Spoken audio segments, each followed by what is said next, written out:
Sean bienvenidos, queridos seguidores de cuentos de terror, a una nueva noche de terror y espantos. No olviden compartir el video y seguirnos en nuestra página de Facebook y nuestro perfil de Instagram, para que disfruten de todo nuestro contenido. Sin nada más que agregar, los dejo con nuestro anfitrión, Dante. Buenas noches. Esta noche escucharemos un relato de fantasmas, premoniciones y escenas bastante fuertes para nuestros protagonistas, por lo que los invitamos a quedarse, ponerse cómodos y apagar las luces, pues esto es Cuentos de Terror. Les voy a platicar una historia tan misteriosa como trágica. Cuando era niño, asistí a un internado. Era una escuela solamente de hombres, donde además de mis clases normales de primaria, también tuve lecciones de canto, pesca, etiqueta y religión. El internado se encontraba en un complejo muy antiguo. Había varios edificios, algunos a los cuales no teníamos permitido el acceso.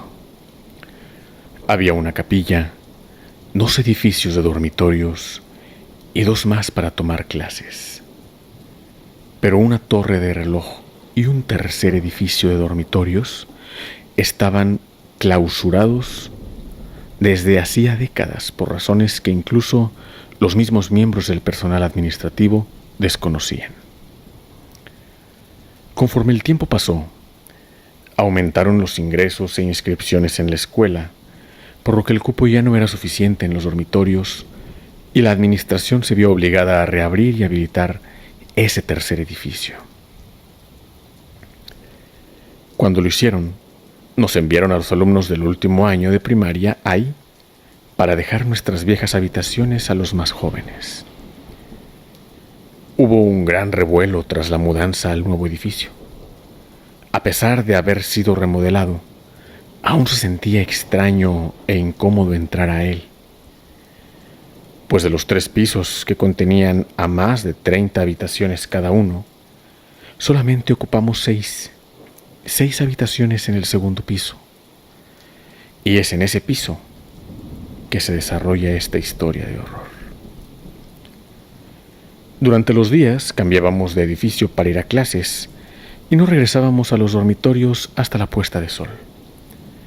Para este momento, nos aterraban los pasillos vacíos, las habitaciones oscuras y el eco de nuestras pisadas detrás de nosotros.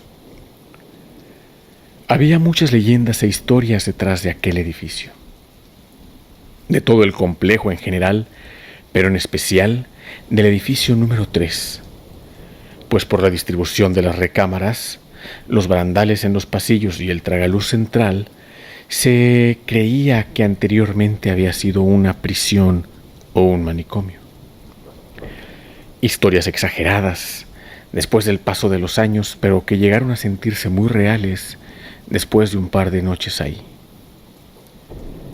Era un edificio viejo, por lo que los ruidos extraños no deberían ser ajenos, pero oír pisadas, susurros o gritos ahogados durante la madrugada solo son señales de que el lugar está embrujado o que tiene un alto índice de actividad paranormal.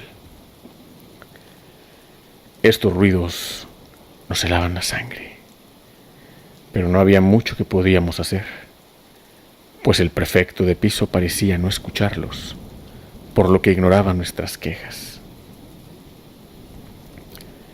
Si tan solo hubieran sido ruidos, no estaría aquí contándoles esta historia. Es lo que vimos, lo que he venido a contarles, pues con el paso de las semanas, pequeñas siluetas podían ser vistas al fondo de los pasillos. Nos miraban, estaban conscientes de nuestra presencia en el edificio y no les gustaba. Primero nos veían de lejos, escondidos detrás de las columnas o en las habitaciones vacías. Pero conforme pasaron las noches, Estas extrañas criaturas dejaron de ser tímidas. Las escuchábamos en nuestra habitación después de la medianoche. En ocasiones, movían nuestros objetos o nos jalaban los pies mientras dormíamos. Fue hasta que una noche, uno de mis compañeros de cuarto, Lalo, se aventuró a investigar sobre los ruidos, las siluetas y los susurros. Le aconsejamos e insistimos que no lo hiciera, pero fue hacia esa oscuridad de todos modos. Regresó tan solo 5 minutos después, pálido. Era como si toda la sangre de su cuerpo hubiera sido drenada y sus fuerzas se hubieran ido con ella. Apenas le recostamos, perdió el conocimiento y no lo recuperó hasta el amanecer. El día siguiente parecía otro. No era el mismo. Lalo, extrovertido y gracioso de siempre, ahora era callado y retraído. Podías ver el miedo en su rostro y en sus movimientos. No fue sino hasta una semana después que nos contó lo que vio. Apenas saliendo de la habitación, vio la figura de un niño de nuestra misma edad, entre 11 o 12 años, escondido en una recámara vacía. Lalo entró y encendió la luz, pero solo vio 4 paredes blancas. No había muebles, ni cuadros, ni niño. Entonces Lalo escuchó el clic del apagador detrás de él. Las luces se apagaron y cuando se dio media vuelta, el niño extraño estaba en la apertura de la puerta con una mano en el apagador.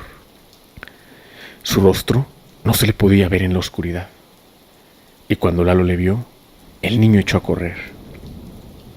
Lalo fue tras de él, y cuando le alcanzó pudo ver su rostro. Me refiero a que el niño tenía la misma cara que Lalo. Eran idénticos, solo que sus ojos estaban muertos.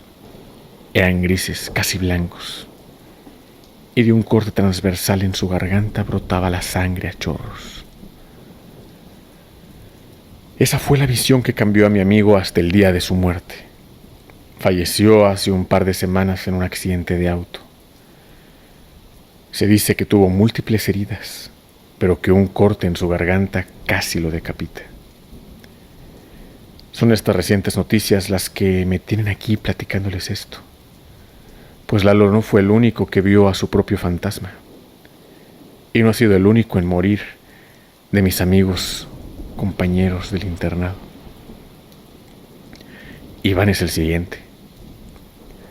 Unas semanas después de lo de Lalo, un grupo de chicos se atrevieron a seguir su ejemplo y vagar por los pasillos del edificio después de la medianoche. Iván, Yair, Alonso y Rogelio sintieron el morbo de ir tras sus propios fantasmas. Todos teníamos teorías sobre lo que significó el encuentro de Lalo con su gemelo fantasma. Unos pensaban que era una premonición, otros creímos que era un monstruo que cambiaba de rostro dependiendo de quien lo viera. Aquella noche nos quitamos la duda de una vez. Los 4 chicos se levantaron de sus camas, tomaron unas cuantas linternas y abandonaron la habitación. Yo me quedé solo con Lalo, quien no supe decir si estaba dormido o muy quieto, pero a pesar de hacerle varias preguntas, no obtuve respuesta. Durante su recorrido diurno, los 4 amigos se encontraron con lo que esperaban. Sin darse cuenta, se separaron. Iván terminó subiendo la escalera al 3er piso, donde un niño lo observaba fijamente. Este se adentró en uno de los cuartos con su linterna apuntando a los rincones de la habitación, donde se encontró a su fantasma, con los ojos en blanco y mucha espuma amarillenta saliendo de su boca. La aparición no se esfumó, sino que se quedó mirando a Iván fijamente, con una expresión de angustia y desesperación. Iván falleció de una sobredosis cuando estábamos en la preparatoria. Alonso y Yair bajaron al 1er piso juntos. Era el piso menos terrorífico, pues casi no había habitaciones ahí, pero era de donde más ruidos extraños escuchábamos. Apuntaron las luces de sus linternas a la oscuridad y vieron una escena peculiar. Las piernas de un niño estaban siendo arrastradas hacia la oscuridad. Se aproximaron a aquel lugar y las apariciones que encontraron fueron distintas, pues cuando vieron sus fantasmas, el de Yair estaba sosteniendo el cuerpo del fantasma de Alonso. El fantasma de Yair tenía las manos llenas de sangre y estaba llorando, mientras que el de Alonso yacía en su regazo inmóvil, cubierto de su propia sangre. Alonso y Yair voltearon a verse. Alonso con terror en su rostro y Yair confundido. Entonces un ruido alto y explosivo les tomó por sorpresa, devolviendo sus miradas a las apariciones. Aquel ruido alto fue una detonación. El pequeño fantasma de Yair tenía un agujero a un costado de su cabeza, uno de una bala. Gritaron y huyeron de ahí de vuelta al dormitorio, sin poder olvidar lo que vieron. Aún viven ambos, aunque hace años que no se hablan. Por otra parte, Rogelio se perdió en el segundo piso, en el mismo de las habitaciones. Sin haber encontrado su propia aparición, se dirigió al tercer piso, pero apenas llegó al primer escalón, se vio a sí mismo en lo alto de la escalera. El fantasma de Rogelio le veía sin expresión en su rostro. Se miraron fijamente por un rato, hasta que el ruido de un disparo sonó a lo lejos. Eso distrajo a Rogelio, pero al volver su mirada a su gemelo fantasma, iba cayendo aparatosamente por la escalera. Peldaño a peldaño caía y se golpeaba. Cuando llegó el cuerpo a los pies de Rogelio, su rostro era irreconocible. Sangre por todos lados y extremidades torcidas y malformadas. Una auténtica pesadilla para Rogelio, quien se desmayó en el mismo lugar que su cuerpo fantasma yacía. Rogelio murió tras caer por un hueco de elevador en una obra en construcción recién saliendo de la universidad. Y por último, estoy yo. Me quedé solo en el cuarto junto con Lalo, quien a mi parecer no estaba dormido, pero no hacía ni un solo ruido. Estaba esperando a que los chicos volvieran mientras oía toda clase de ruidos extraños provenientes de los pasillos del edificio. Entonces escuché un sollozo, un llanto dentro de la habitación. Creí que se trataba de Lalo, pero no. Era un fantasma en la cama que estaba a un lado mío. Mi fantasma. Lentamente levantó la mirada y me miró fijamente. Tenía los ojos rojos de tanto llorar.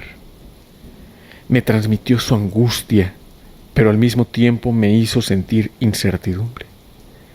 No supe qué significaba mi aparición. Me di la media vuelta mientras me acostaba, ignorando a la macabra aparición que pronto tornó el llanto en risa.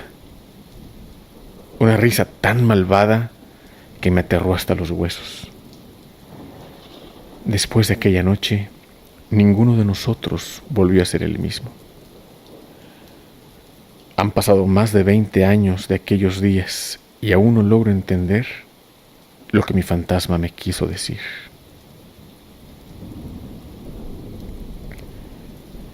Espero que este cuento nuevo les haya gustado y que si en algún momento ven un fantasma parecido a ustedes, no lo sigan. Puede que no les guste lo que vayan a ver. Gracias por escucharnos y no olviden darle like al video si les gustó. Suscríbanse y activen las notificaciones para que disfruten de todos los cuentos de terror que estaremos trayendo cada lunes. Yo soy Dante y esto fue Cuentos de Terror. Dulces sueños.